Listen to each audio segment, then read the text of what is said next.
I just want to point out one more thing too, because when I'm starting to assemble my pastel color wheel, I am noticing that, and you will too, that you maybe don't like the progression as much as you thought you would. I have three, right? And I just wanted to just to show you this. I'm worried this green is a little bit dark. We'll see what I do with that. Let's move that out of the way though a little bit for now, because what I'm thinking about right now is this halfway between those two?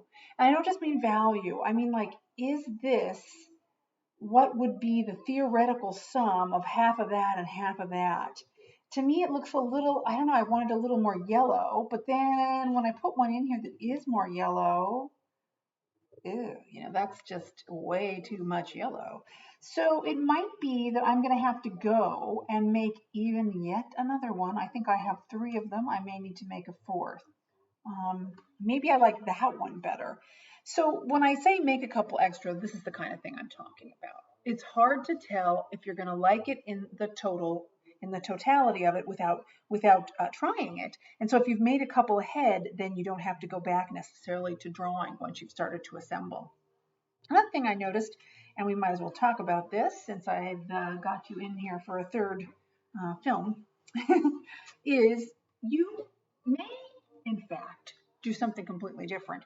You may opt to cut these little wedge shapes or some shape, the shape that your color wheel is going to be composed of, out ahead of time and then draw on them. Well, let's just flip one over. We know this one's no good. So I cut this out. You cut this out of, say, your sketchbook paper because it has the tooth, remember?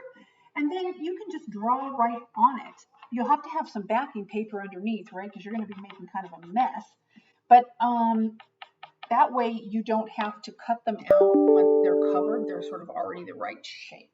And that might work better for you. And I see what I did there. This is a good thing to remind you of too. I used this very egg yolk, warm yellow, and probably what I should have used was the more lemony, cooler yellow. And there's sort of one of each in this particular pastel box. There's a cooler blue, there's a warmer blue, there's a cooler yellow, there's a warmer yellow. And you're going to start to recognize that more and more. But I need to remind you of it because we haven't done this in a little while. We haven't really been thinking about cool and warm as much. Okay, so definitely not enough green in there. And I think this is what's tricky.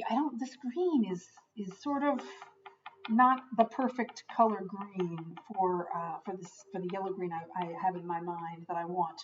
And when I say in my mind, I mean I actually want it to match my painted one, so it's not really an imaginary place I'm going to. It's a specific, real place.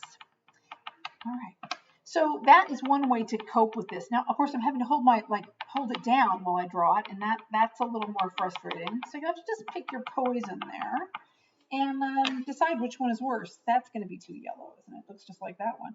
I'm going to keep adding green to this, and you're going to make me a beautiful color wheel, and that's all.